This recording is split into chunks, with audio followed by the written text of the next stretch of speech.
Now, first I want to mention, kind of goofed a little bit last time because we look at the schedule here, section 3.1 that I started covering last time on Gaussian Elimination. For some reason, I thought I'd only budgeted that day to cover the whole section, so I did. Not seeing that I also had this day, but budgeted for it also. So I'm not going to jump ahead.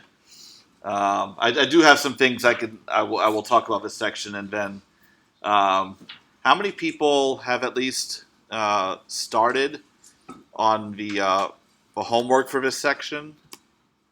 A few? Okay. Oh, you finished? Okay, cool. All right, but at least there's some who have started, so we'll certainly have time for questions about that. Also, I want to point out there had been before the semester started, I had been playing around with the due dates for the homework, and once I got them finalized here in the site, it was pointed out to me yesterday that I had not updated Canvas to agree. So now all the due dates should agree, and I think I took care of that in all three Canvas sites for this class. I really wish they'd combine them for Hattiesburg undergrads, Gulf Coast undergrads, and Hattiesburg grad students. Okay, so the first assignment is not due for a while, but it's good that some of you have gotten a start on it. Anyway, okay. Let's see. Now, and with, of course, such a heavy reliance on MATLAB, well, okay. Even though there's a lot of MATLAB problems, I don't actually have an explicit requirement that coding problems be done in MATLAB, as in if someone is really, really attached to another programming language, I actually would be interested in seeing that done in another language. It's just, all things considered equal, MATLAB is probably still the easiest way to go for these kind of problems. And at least now I can prod students towards MATLAB because, as of not too long ago, USM made MATLAB freely available to all students by shelling out a ton of money themselves for the site license. So I just want to make sure. I read that the Ocean, like the campus of Ocean Science and Engineering, shelled out the money. Oh, really? They did? Yeah. All of it? Yeah, a lot of it. Okay, yeah, I was gonna say I can't imagine you do all of it, but Yeah, because like it became available for free through their website about a couple of years ago. right. Yeah, and like when I was looking for it, I had to go through iTech and they contacted someone over there, and then I got the license. But like the official for USM wasn't published for like a year or a year and a half. Well, that would probably be a different license. Well, yeah, it would have to be just because of the scale. Yeah. USM pays over $20,000 a year for the site license. What? I pay over $20,000 a year for selling this. Oh, okay. So it's only fair. That's just me. I mean, So they should feel the pain of shelling out that much money for something. Okay. That's different variables. They're on a much higher scale. Yeah. So, which is weird because if before that site license, just to get MATLAB for myself, that was $500, and that's the academic license. If I was like a corporate employee, I'd be shelling out a few thousand just for me. So MATLAB's doing pretty well. Math works. Okay, but I bring this up because I want to make sure that everyone at least has been able to access MATLAB, through the site license, and that there's no issues there. If there are, definitely let me know, because there are MATLAB has a free knockoff called Octave, which we used to use in this class before MATLAB was freely available, and it's not that great. Okay, and I'll be talking about some MATLAB specific things today. Now, what? That's for a different class. Math 305. Yeah, Dr. Perry's, I forget what, mathematical computing class, I think it's called, uses Sage that is built on top of Python.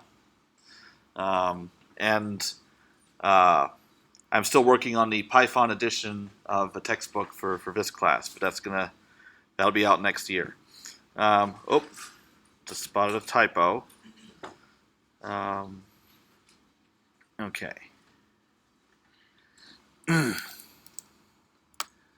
Okay. Minimize. Okay. All right. Now, so one thing I didn't really have a chance to talk about last time with Gaussian elimination, because I was too busy trying to cover the section too fast. Sorry about that. I'll keep a closer eye on the schedule for the future. Okay.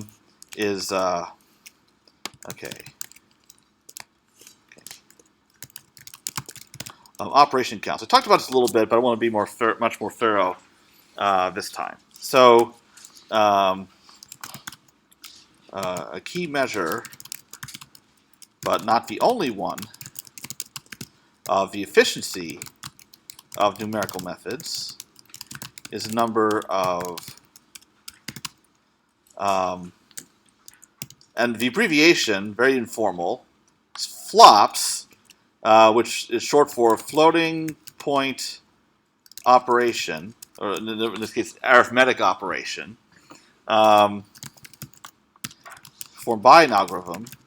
And this will typically be expressed in terms of some measure of a problem size.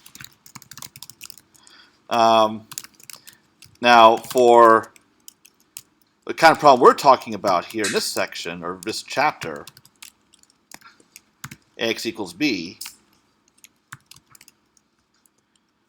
we have a natural way of identifying a problem size. It's just the size of a matrix. So we're solving an n by n system. So we'll describe the complexity of these algorithms that we've seen, forward substitution, back substitution, Gaussian elimination, in terms of n. Now, one thing that's kind of unfortunate about MATLAB is it used to actually keep track of how many flops, how many arithmetic operations were performed during your session. So there was a command called flops. You could type flops at the prompt, and it would tell you how much arithmetic was performed. If I do that now, it's going to say that it's undefined. And I like that because after I've been using MATLAB for several hours, I could type flops at the prompt, and it would say, you performed like how many billions of flops, and you feel really productive. And also it's kind of cheeky, like if you hadn't done anything yet, it would say no flops, or it would actually spell out a single flop if that's all you had done. But they changed the way MATLAB was built up, and they had to get rid of that feature. Okay, now, so often,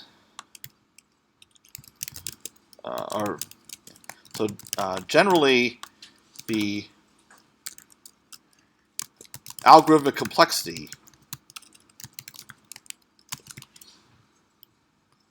of a numerical algorithm, not just numerical, but that's ones we're talking about here, as using big O notation. So if a problem size is n, then we might be able to say that this algorithm requires on the order of n operations, or n squared or n cubed. Certainly, the smaller the value of p, the better off we are. If there's any way to reduce that, that makes a huge difference in efficiency. So we always want to look out for that. Okay, so let's take a look at the algorithms we've seen so far. And thankfully, there are not very many. Okay. So there's really just 4 items to look at. So first of all, we have diagonal systems. Now in this case, that's really straightforward. All we're doing is when we're solving a diagonal system of equations, and I'll just refresh your memory. Stop that. Okay. So diagonal systems, we're solving, I'll make this a little bigger. This system of equations, all we're doing is we're performing n divisions, b1 over a11, b2 over a22, etc. Yeah, so here's the formula right here. So I don't even need big no notation. I can tell you exactly how many operations are performed. So n flops is all it takes. So nothing to it. We like that situation, but it doesn't happen very often. Next is back substitution. And this is actually easy to express, again, exactly how many operations are required. It is n squared. So, and this makes sense when we look at what is involved in terms of an algorithm, because here we're just performing n divisions, whereas in back substitution, okay, here's the algorithm right here. We have one loop. Each loop is carrying out one task for diagonal systems. But what about an upper triangular system where we perform back substitution? Okay, right here. Here we have 2 loops, one nested within the other. This outer loop runs n times. The inner loop runs n minus I times. So it could run as many as n minus 1 times. So you multiply them together, n times n minus 1, you're going to get something that's on the order of n squared. So that's very non-rigorous, but it gives you an idea as to how the complexity can jump from n to n squared. Okay. Now, we also had, so that's for upper triangular systems. For lower triangular systems, we had forward substitution. Now, that's the exact same process as back substitution. You're just going through the equations in the opposite order, but the actual math involved doesn't change at all. However, I want to make more comment here, and this goes to actually a slight mistake or omission I made last time. Now,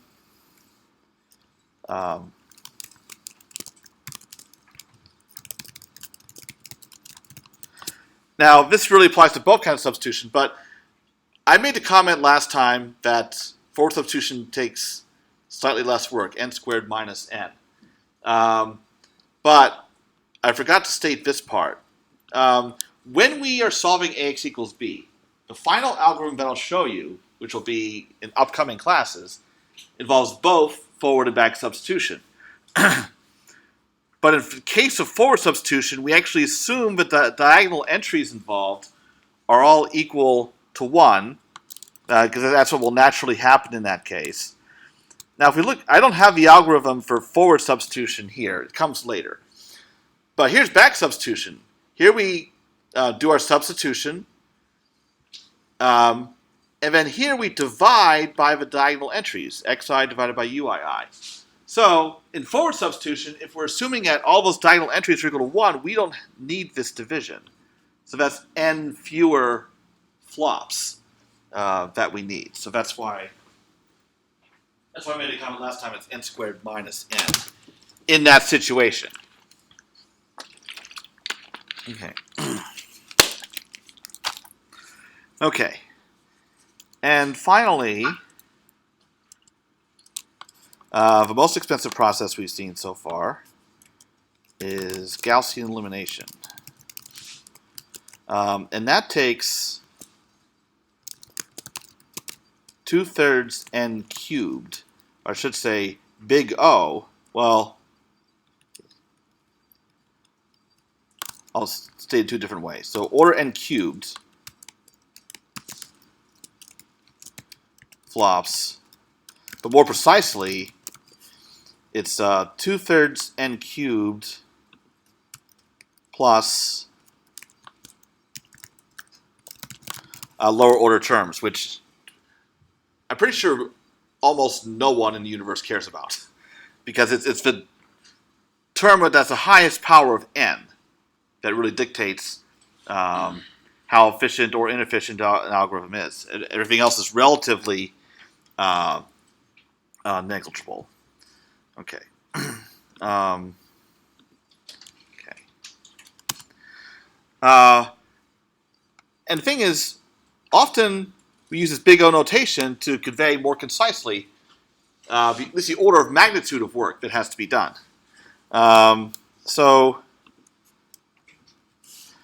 But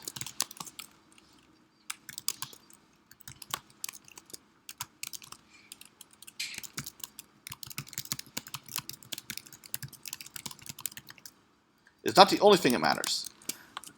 So to give you an example, later in this chapter, when we get to what are called positive definite matrices, we can use Gaussian elimination, and that would take 2/3 n cubed operations.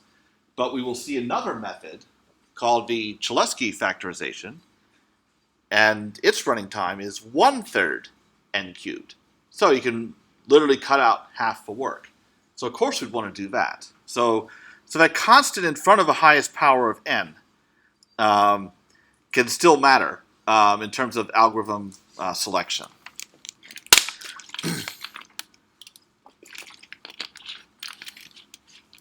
Okay. Questions so far about runtime? Yes?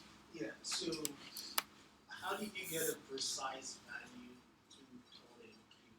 Because it seemed to me like you're counting the number of groups in the Yeah. Is that what we're doing? Okay. Well, it's funny you should ask that, because that was literally the next thing I was going to show. Is how you actually get 2/3 n cubed, of all things. So it's kind of a pain, but I think it's something that at least I would hope you'd find interesting. Because then that can be applied to other algorithms to assess their efficiency. Now, before I do that, though, I made a comment up here. A key measure, not the only measure of efficiency, is the number of arithmetic operations. Now, the thing to keep in mind is, and actually I'll throw in some commentary here. I'll have to go onto a new page. All right, so why you can't focus only on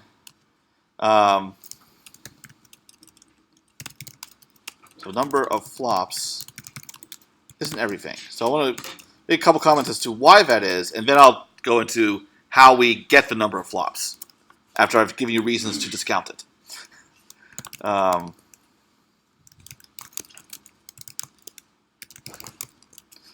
Okay, first of all,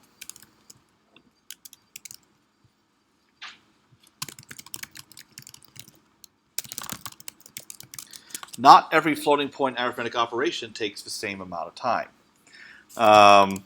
So multiplication and division, much more expensive than addition and subtraction. In fact, for a floating point number stored in p binary bits, because now this is something I really got into in the first course in Math 460/560. It's chapter 2.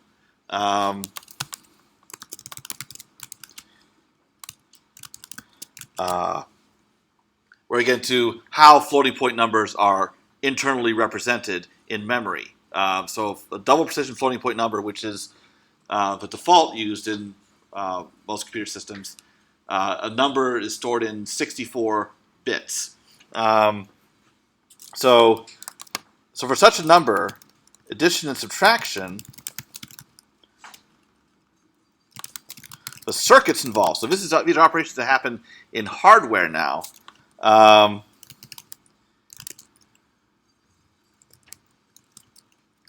So now I'm talking not about arithmetic operations on floating point numbers, but different sort of operation on binary bits to figure out the sum or product or whatever result in binary.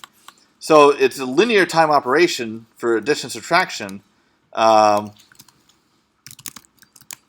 it's quadratic for multiplication and division.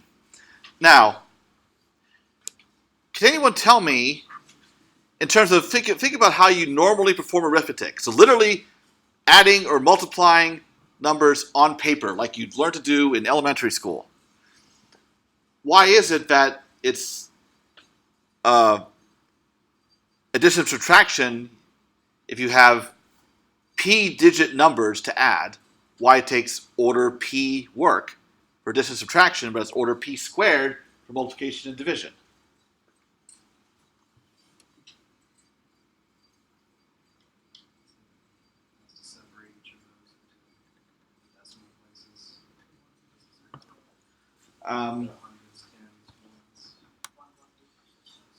Oh, sorry, what? I said in multiplication, you like take one number and then multiply with each, and then make it n squared. Yes, I'm not sure if that's what you're also getting at, but yeah, it's distributive property. That if you break a number down to its individual digits, whether it's base 10 for decimal or base 2 for binary, it doesn't matter. You're having to, it's foiling, literally foiling, that, well, on a grand scale. So due to distribution, whereas with addition and subtraction, you just line up the digits, corresponding digits, and you perform the operation. And yes, you're doing borrowing and carrying, but that's not adding a order of magnitude of extra work in those operations. So for this reason, in many cases, when one is describing the efficiency of an algorithm, they may not just say it's a certain number of flops, but they'll break it down. Like an algorithm requires this many multiplications and this many additions. So multiplications and divisions are lumped together. Addition and subtraction are lumped together because within those categories you can always phrase one in terms of the other. In fact, one of my very, very senior professors at my undergrad at Purdue talked about how back in the old days when computers were first invented, programmers back then knew to multiply by 1/2 rather than divide by 2, because multiplication and division are more expensive, but division is more expensive still. So it's those little things that they had to take into account. And you might think, oh, we don't have to care about that anymore. But I'm not so sure, because if computers are performing, I don't know, maybe up to trillions of operations per second now, I don't know. It just keeps mushrooming on us. What if you could make a slight difference over a trillion operations? It adds up, literally. So those finer points should not be lost. Okay, now, so that's one thing, that the type of operation matters. If there's a way to mathematically rework something like on paper so that's performing more additions instead of multiplications, even if the total number of operations is the same, that's savings. Okay. So that's one thing. Also, there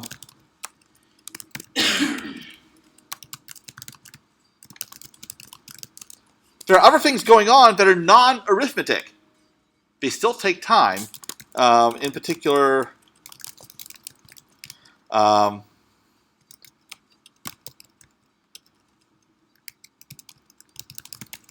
moving items around memory, or moving data from one type of memory to another.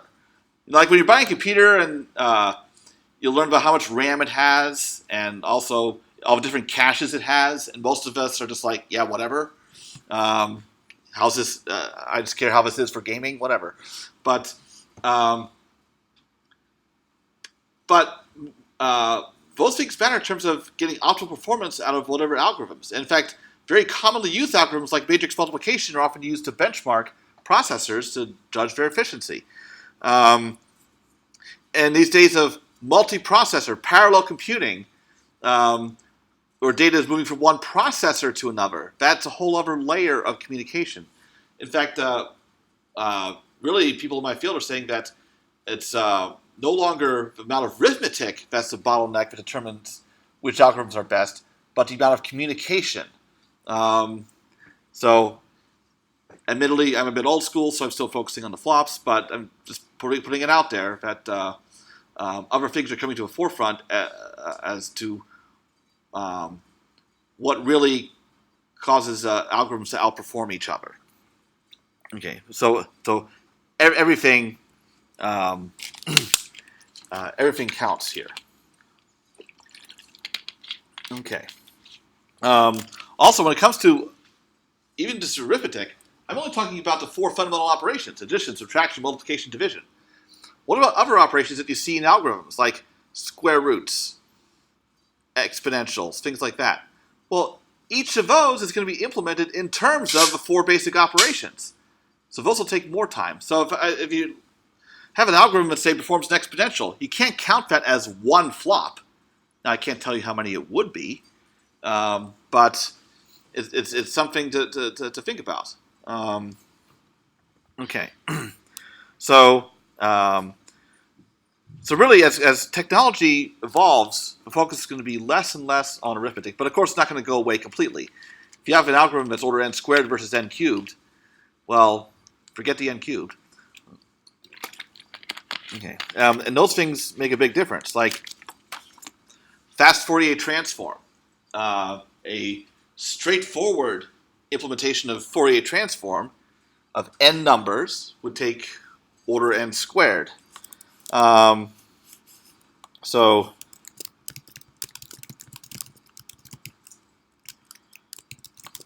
reduces order n squared work to order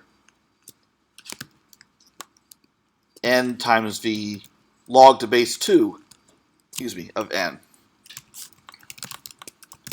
And that makes a huge difference. Even when n, let's say if n is about 1 million. So we're talking 1 million squared, so 10 to the 12th work in the simple implementation. But if you change one of those n's to a log n, so the log to base 2 of 1 million is 20. So 1 million times 1 million versus 1 million times 20, that's a bit of savings. And the thing is, n on today's computers only getting larger and larger. So all the more reason to focus on complexity, not just of arithmetic, but also communication. We want to make sure that's not excessive. For example, one of the worst operations in terms of moving data around is something that on paper we just take for granted. Transpose. Taking the transpose of a matrix is killer. It's basically kryptonite to a lot of algorithms. You want to try to avoid transposing if you can, because you're taking all those numbers in a matrix that are laid out as a huge section of memory and moving all of them around. That takes a lot of communication time. So it's something we have to be mindful of. Okay. So I'll make that note here. So transpose of a matrix is bad. Okay. Even other things that have nothing to do with mathematics at all. Like when I taught a class on that dealt with optimization of code, and like something as simple as an if statement. If you can, like suppose you have a loop, and in that loop you have an if statement, and that if statement only ends up really being triggered on a couple of occasions, like maybe the first iteration or the last. That's a terrible coding. Instead, you should rewrite it so that these exceptional cases are examined outside the loop, and then everything else is handled within the loop that doesn't need an if statement. All you do is rewrite your code that way. It may seem kind of cumbersome.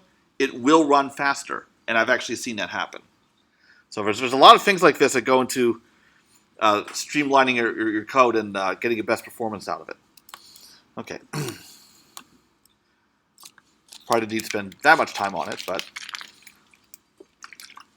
after all, this is still a math, not a computer science class. But again, when I took numerical analysis in undergrad, it actually literally was a computer science class. Okay. Yeah, we won't. Because I've forgotten all that anyway. It is important, though. That's one of the things I like about this field, is that researchers in numerical analysis can really get into that if they want, like more on the coding side of things, or totally distance themselves from it and do convergence proofs all day long, or anything in between. All right. Now, how do we...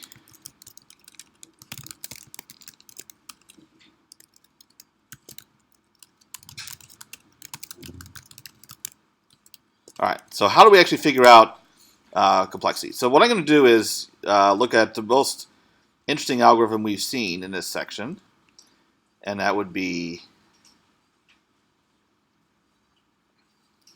Gaussian elimination. Where is it? Okay. Now, I'm going to write in the notes in a very abbreviated form of it that indicate the limits of each of these loops, because we have 3 loops in here. Okay. So,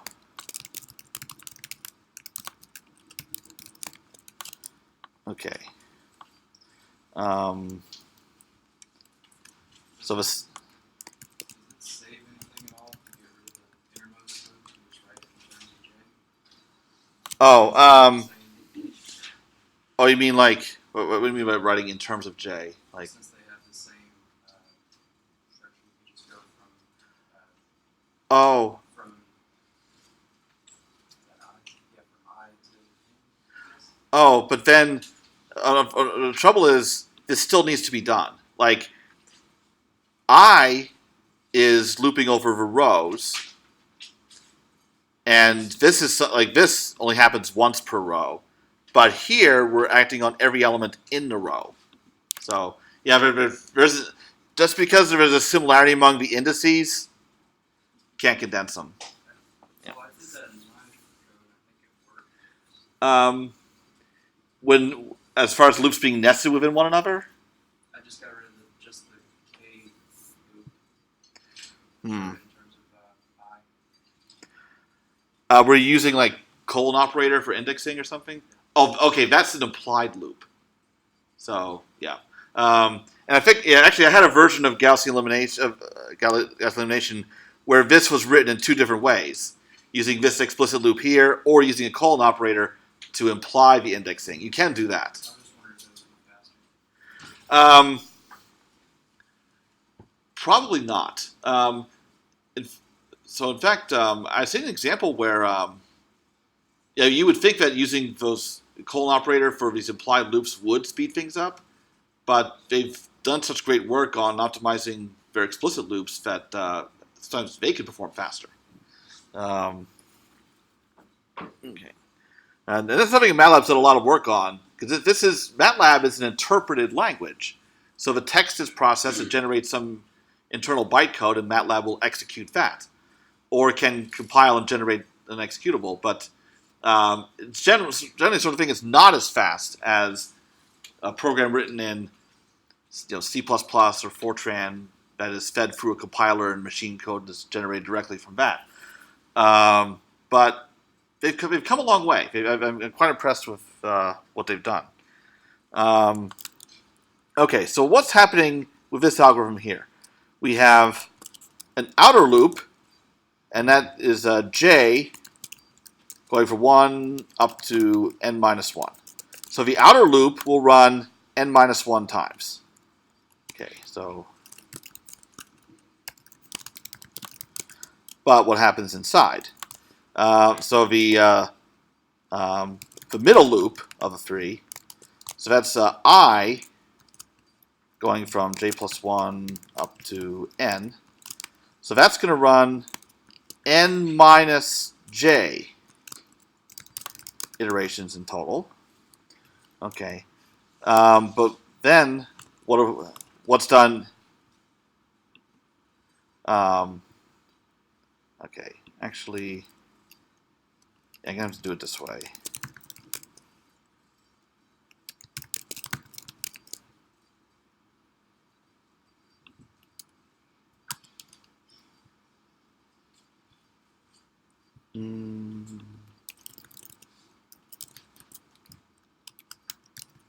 Okay.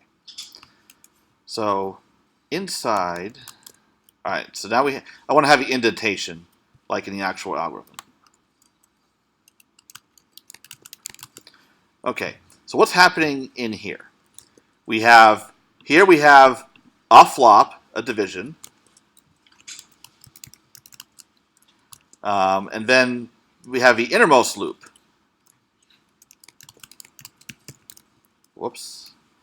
I need to end the line here. Okay. Now that goes from k going from j plus 1 to n. So that one is also n minus j iterations. Now, what goes on inside that loop? We have a subtraction and a multiplication. So that will be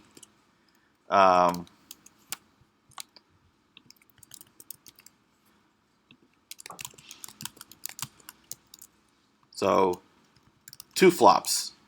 Okay, and then this division up here, that was 1 flop. Okay. And then what happens after that? We have outside the loop, we have 2 more operations. So, okay, so all the pertinent information about what's happening in the algorithm and what's happening within what loop is now here. So now I can use this as a starting point to figure out how many operations are performed in total. Okay, so the inner loop, I have 2 operations per iteration times n minus j iterations in total. So 2n minus j total. Okay. Now, the next thing is I can say that the body of the middle loop has 1 operation here, 2 operations here, and then whatever the inner loop did. So that's going to be 2 times n minus j plus 3 operations in total. So the interior of the middle loop did all of that. Okay. Now,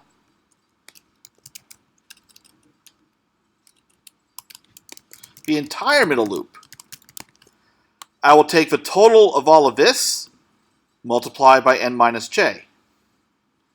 So that would be 2 times n minus j squared plus 3 n minus j flops in total. Okay, so I've accounted for everything now except the outer loop. And that's where things are going to get messy because of j going from 1 to n. But at least now I can give you an expression for a total number of operations. We just have to try to simplify it. So here's a formula for a total operation count. J summing over V's indices from the outer loop, 1 to n minus 1, of this operation count.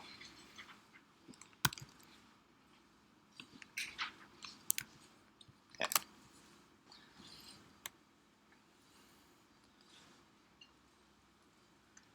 Now, before I go any further, does anyone have any questions about how that formula was arrived at?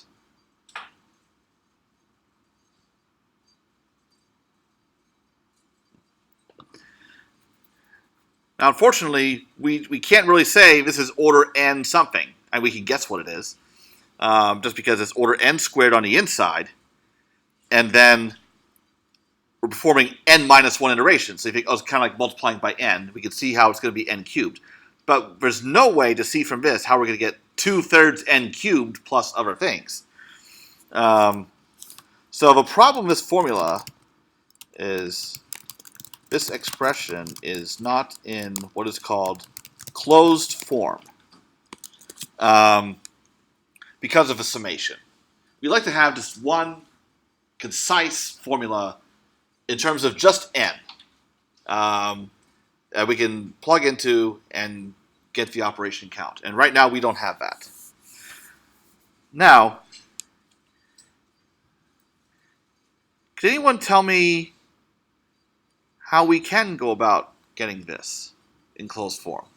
What can we do with this sum? Okay, let's start with that.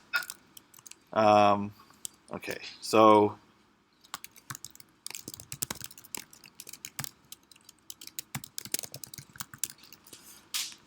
all right, so I'll just copy this.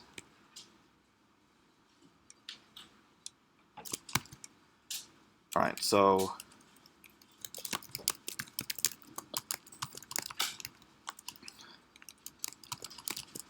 okay, so what I'll do,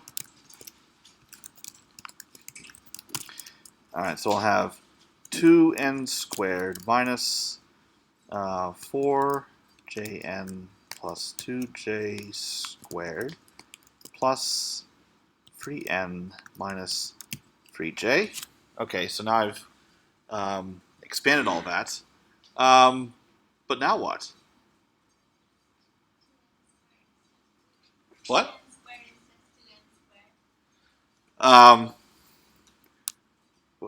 2n squared is just 2n squared? No. What do you think? No, it's right, I said. Oh, okay. Right.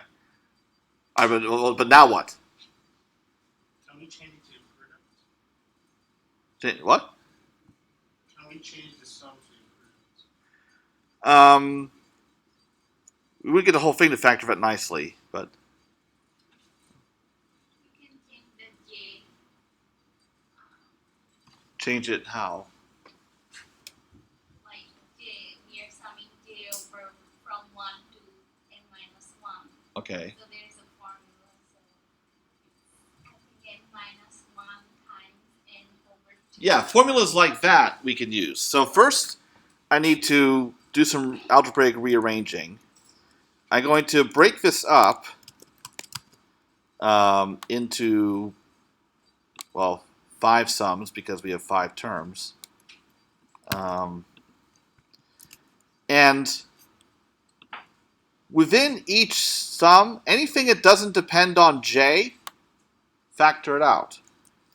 So like 2n squared can be pulled out of a first sum, and what's left is just 1. And then I have minus 4n times the sum over j, sum of j.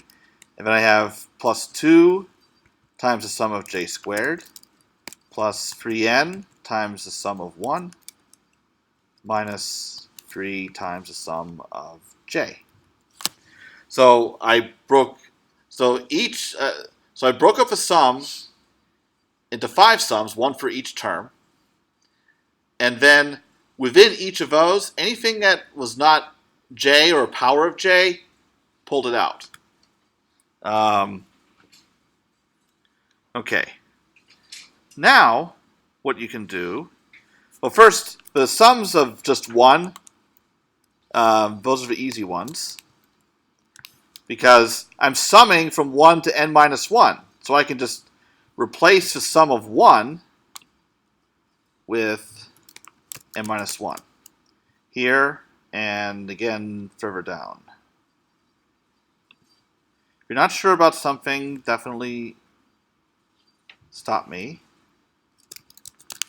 Okay. So that's as far as we can go before we need to use like the summation formulas that you're talking about. So in two cases, we need to use the sum of first n minus 1 integers, and then over here we have the sum of squares, and we have formulas for both. So in the case of summing j, we would have n times n minus 1 over 2. That should be a minus, not a subscript. And at the very last term also, then the sum itself will go, the summation will go away. Okay. And then the sum of squares. Who knows that formula? 2n minus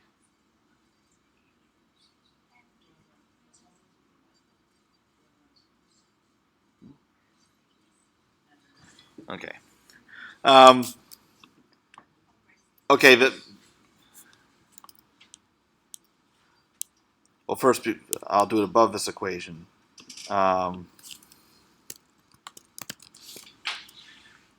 Sum j equals 1 n of j squared is equal to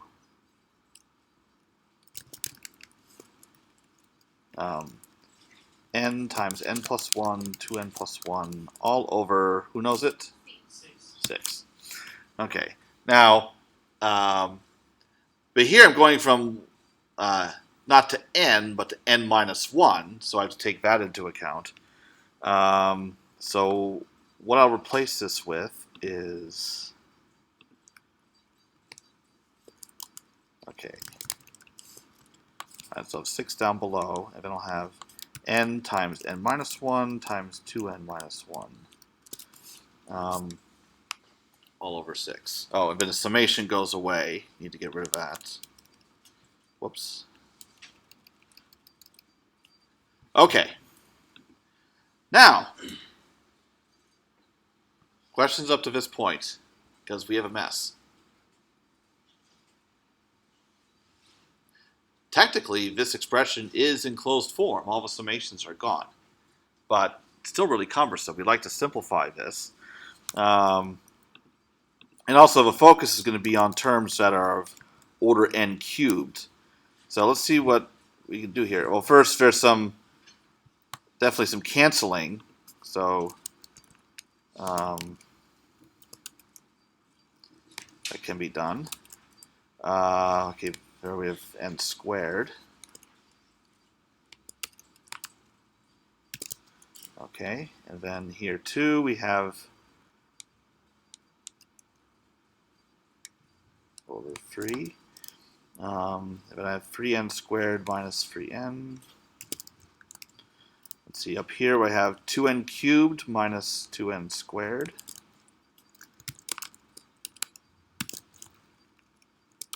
Okay. And then, let's see, minus 2n cubed plus 2n squared. Whoops. Okay. Oh, wow. All of it canceled. Yes. All of it canceled. Okay. I would be concerned about that, except I already worked this out before. One of the first rules of teaching, anything unrehearsed is guaranteed to go wrong. I break that rule often anyway, as some of you have witnessed. But I just can't help myself. Okay. And then here I have 3 halves n squared minus n.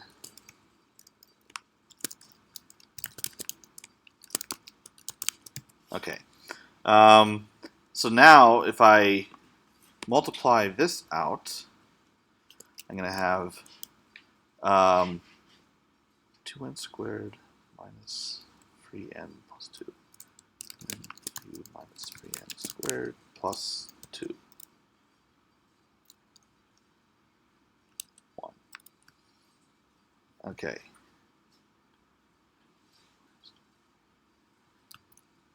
N. Okay.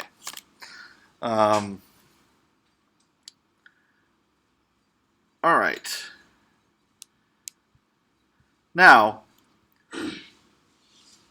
I could continue trying to condense this, but notice there's only one term in the whole thing that's order n cubed, this one right here. So we could say that this is equal to 2/3 n cubed plus lower order terms. And I mentioned that hardly anyone cares about them or maybe even knows what they are, but you can see them here. So we have like a minus n squared. Okay, so plus 3. Okay, so plus 2n squared. Okay, so I can look at like it's plus n squared over 2, and then again, whatever. But 2/3 n cubed is a dominant term. So now we see where that comes from. I think that might have been faster if we factored out n -1 first. Oh, here? They all have. Oh, yeah, good point. Interesting. Okay.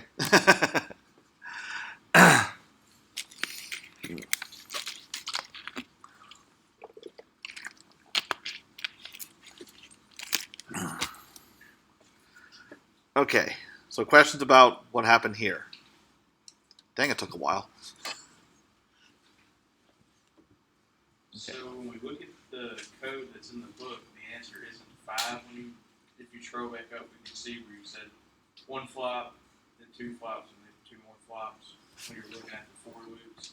Oh, So okay. the So, answer isn't 5. It's 2 over 3 n cubed, right? yeah, because like even you're thinking like 1 plus 2 plus 2. Yeah, because one of the homework questions is kind of like that, but it's very early on. It's like, how many floating point operations does this function perform in terms of n? But I Yeah. think that's only for just a diagonal one, which is Yeah. n, right? Yes, it would. Yeah, I don't mind giving that one away. Fair enough. um, But for that one, so it's not 5. So when we get to um, those, Be- like, yeah. okay, because there was another question like that, right? I believe 3 questions like that. What? There were like three questions like that. Okay, because I remember like about the one for upper triangular. Yeah.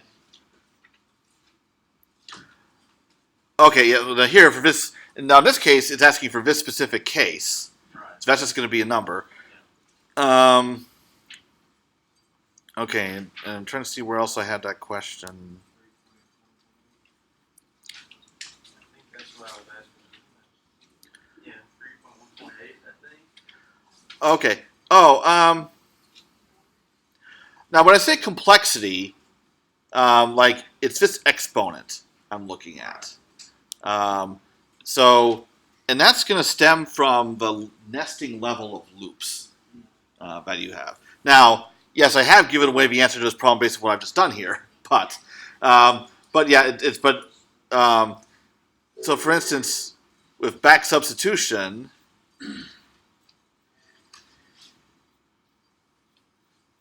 you can see from like we have 2 loops, one nested within the other, and because each loop can run up to like nearly n times, or maybe exactly n times, that's why it's n squared. And the thing I'd be careful about, it's not always the nesting level of loops, because the key is that because each loop can run up to roughly n times, that's what makes it happen. Like if I have a loop in an algorithm that's always going to run 3 times no matter what n is, that's not going to add to the complexity. Okay. Other questions? So how do we use this algorithm complexity for algorithms we did maybe in 460? Oh, okay. Like how to judge their running time also? Yeah. Okay, well, let's go to an algorithm that we saw in 460. Okay, that would be like for polynomial interpolation. I remember one algorithm I covered was divided differences. Okay, this one right here. Now, actually, this one, there's not much. If we what we care about are floating point operations.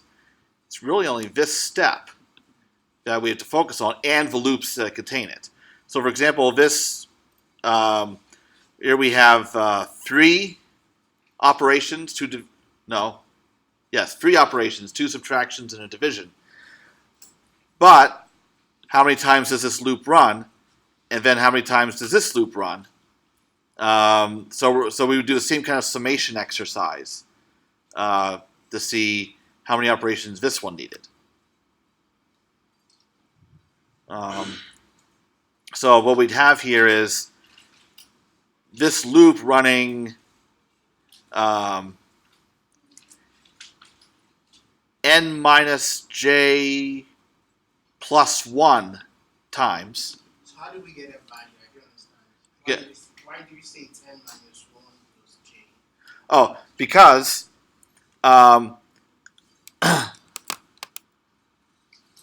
okay. Well, yes, because of a starting, okay, I'll do a simpler example. This loop, we're going to get n from that because we're counting from 1 to n. Here, we skipped over indices 1 up to j minus 1. At the start, now here we're counting backwards, but once you get the forwards versus backwards out of the way, we're looking at all the values from j up to n. So you exclude 1 up to j minus 1, so you take n and you subtract off j minus 1. Okay, so we have n iterations subtracting off j minus 1.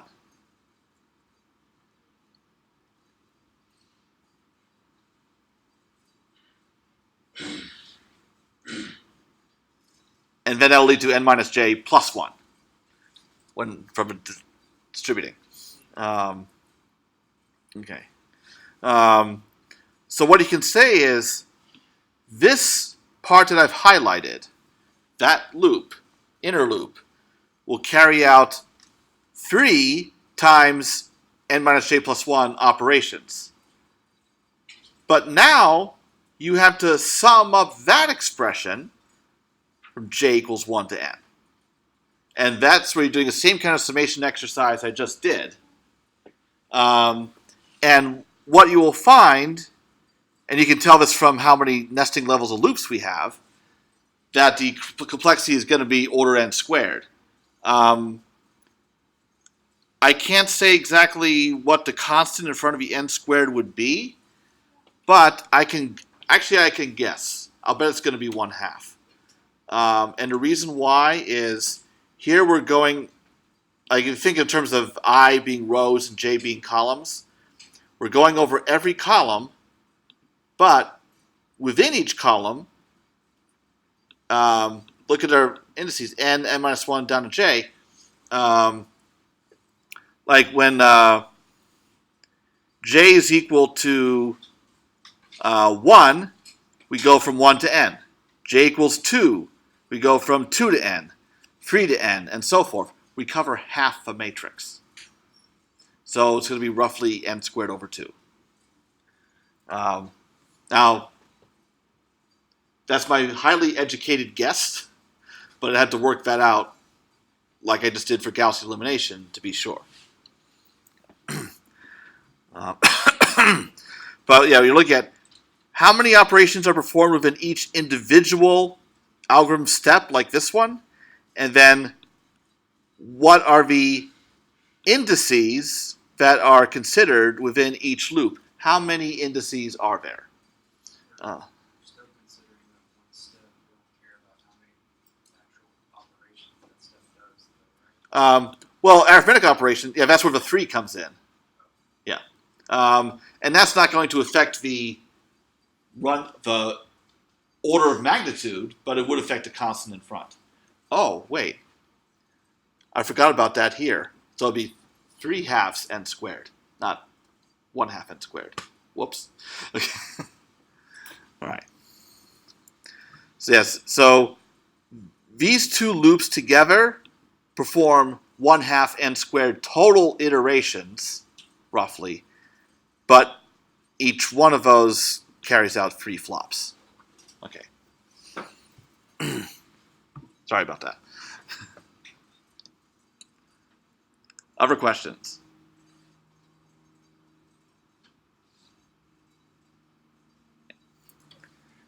Dang, it's really time is running low. Now, I'm going to pick out an algorithm from, going back to the section I'm covering, an algorithm that I did not assign. Oh, wait. Actually, I think it's, I hope I didn't assign it later. Forward substitution. Okay. Oh, dang it. Hold on. I need to look at what I've assigned for homework. Ah, shoot. I was thinking, I'll take an algorithm that I did not assign for homework and I'll implement it for you so you can see how it's done in MATLAB. Yeah, so that's what we need to see. So Okay. so that's what I need to see. Well, you know what? That's where it's very exciting. I'll do it anyway. Thank you. Because, yes, that would cut out one problem from homework 2, but there's still plenty more problems left to torture you with, so it's okay. We got a whole semester for you. Okay. All right. Now, all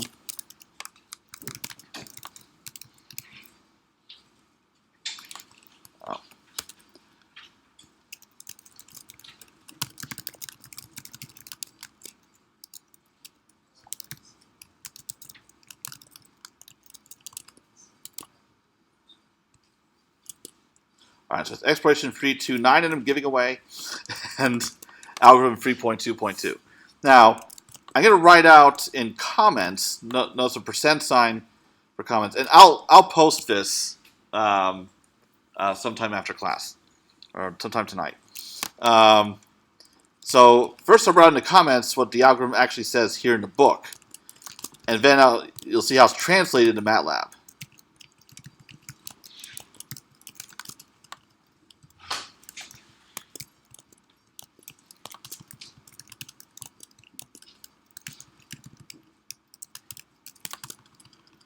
Okay, so yi is equal to itself minus L ij yj and 4. All right, now what this algorithm does, it solves the system of equations. Ly is equal to b, where L is unit lower triangular, meaning L diagonal entries are all equal to 1. So that's the difference between this forward substitution algorithm and the back substitution algorithm I showed you earlier, where it's necessary to divide by a diagonal entry. Here we don't need to because it's 1. Okay. And assume L is n by n. Okay. So, all right, so how do we translate the algorithm as given in the book to a MATLAB function? Now, the signature, if you will, of a function is given in the problem. And I tend to do this throughout the book. So I'm literally going to copy this as my starting point, although I have to add the keyword function. And so we have the inputs L, matrix L, and the vector B. Now, we need a value for n, since the whole algorithm is driven by knowledge of n. Well, that could be the length of b. That would work. Also, it could use a size function applied to L to get the number of rows or columns in L. But I'll just use the length of B here. So we're assuming that all L and B are of a proper sizes. Like L is a 3 by 3 matrix and B is a 3 vector.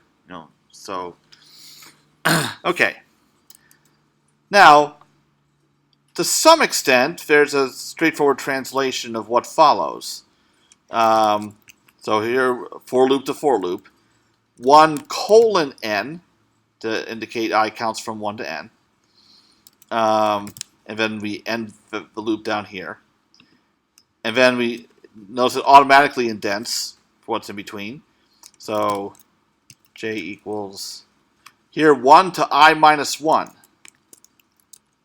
So we use a colon operator again to indicate a range of values. And then what's left is what goes in here. Now, where I see a lot of mistakes that students make is with indexing. That indices tend to be glossed over, but they're really among the most important things. So, left side, y parentheses I, that refers to the ith element of the vector y. Y is a one-dimensional array, so referring to a particular location within it. And same thing on the right side, over here. Then, referring to an element of a matrix L. So that'd be L I comma j to refer to the element in row I column j, times yj. And I put a semicolon here, not required, but if I don't include that, then it's going to print every single time it carries out one of these operations, and your screen will be cluttered with a lot of crap. So, which can be helpful if you're trying to get your code to work and you want to see what it's doing. But once it is working, you want to not have that printing going on. Okay, now the algorithm is complete, except I don't know if you can see this. There's an underlining here. It's like MATLAB is flagging this. Notice also it's orange up here. Watch the color at the upper right corner of your editor. If it's red, you have syntax errors. If it's orange, no errors, but there are warnings. If it's green, then MATLAB likes your code. It may still be completely awful code and then it produces incorrect results, but at least there would not be errors or warnings. So here I have a warning. And here's why. If I hover over the y, the text is too small to read, so I'll read it for you. The variable y appears to change size on every loop iteration. Consider pre-allocating for speed. Now let me translate that into English. Here I'm assigning value to y1, then y2, then y3, and so on. So as this proceeds, MATLAB doesn't know that I intend for y to be an n vector at the outset. I didn't do anything to tell it that. It thinks, oh, I only need one entry. Then, oh, now I need 2. Now I need 3. So what does MATLAB do? It takes whatever array y is in so far, deallocates it, reallocates a new one with one extra spot, and copies all the data into it.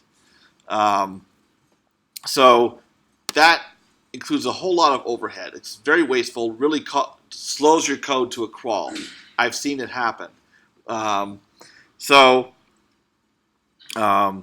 what do? MATLAB says it's consider pre-allocating for speed. So that's what I'll do. Before the loop begins, I'll say y equals zeros n comma 1. So what does this do? It creates a zero matrix with this many rows and this many columns. Remember, in this class, vectors are column vectors. So however many rows you want, comma, 1 column. When it's a vector, you want to pre-allocate. Some cases you might want to pre-allocate a matrix. So you tell it how many rows and columns you want. And now, look, it's green. So the warning has been dealt with. And so now the code would run a lot faster than it did before because it allocates y once and it has all the space it needs. It never needs to do this deallocate, reallocate thing. And now the function is complete. So always pay attention in the algorithms. What kind of object are you dealing with in your expressions? Is it a matrix? Is it a vector? Is it a scalar? And code accordingly. I've seen cases where you have an algorithm like this one, and someone will put on the left side of the equation just not y of I, but just y. What does that do? It overwrites the whole vector y. It wipes it out and replaces it with whatever's on the right side. So, and it's given in the algorithm whether you're trying to assign expression to an element of a vector or matrix or the whole vector. So you really need to pay attention to that. Okay. Questions about how this algorithm from the book was translated? Now, very important. I get code in homeworks that the student obviously has not run, because then they would see how incorrect it was. Save yourself some trouble, save yourself some points, and at least do a minimum of testing. So what I'll do is, okay, I'm going to start a diary here, and I'll post this later along with that M file. So I'm going to create a random matrix, 3 by 3, but I want it to be lower triangular. Okay, actually, I want it to be unit lower triangular. So what I'm going to do is use the try_L function, and by passing -1, I'll explain what this does in a moment. Okay, it wipes out everything on the diagonal and above it. Now, if I just did try_L of L, it would keep the diagonal. The second argument says, what diagonal is the highest number diagonal that you keep? So 0 refers to the main diagonal. Positive values refer to diagonals above.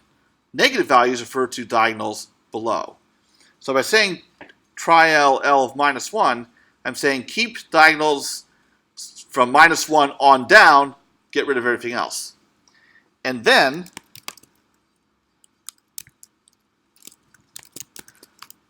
EYE is for identity matrix. So adding I. How clever of them. So I'm going to add that on because that's ones on the diagonal. So now this is a unit lower triangular matrix that has all ones on the diagonal. And then I'll make a random vector B, a column vector. Okay. Actually, I'm going to make some comments here.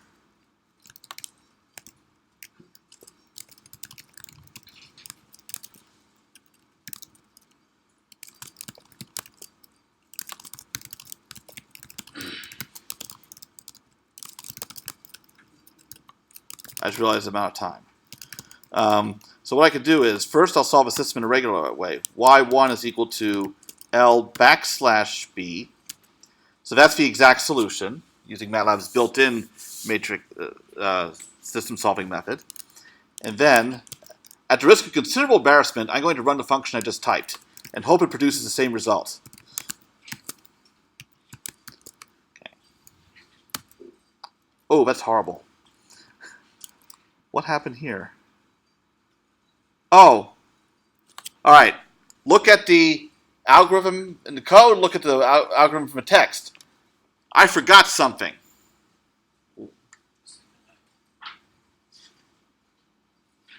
What step did I leave out?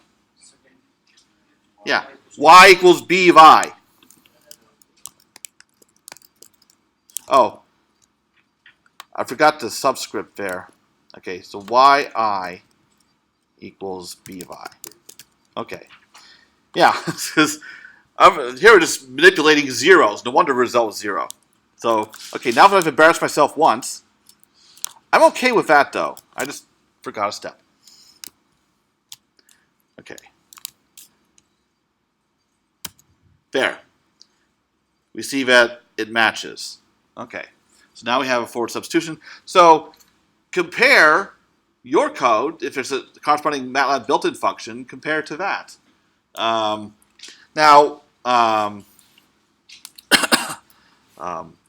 Okay. Now, let's see. I think there was something else. Okay. Well, I've already 2 minutes past time anyway. Sorry about that. So is it always going to be that answer, no matter what random? Oh, no. Just for this specific system. The same one. So. For this particular L and this particular B, that's the solution. So what I get using MATLAB's procedure should match what my function does. That's all I'm saying. Yeah. So if I run this again and generate another L, another B, result will be different. But the algorithms, my forward substitution should match what MATLAB's would do.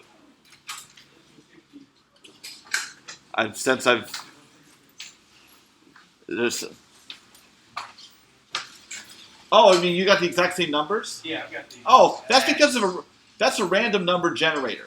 It starts in a particular state.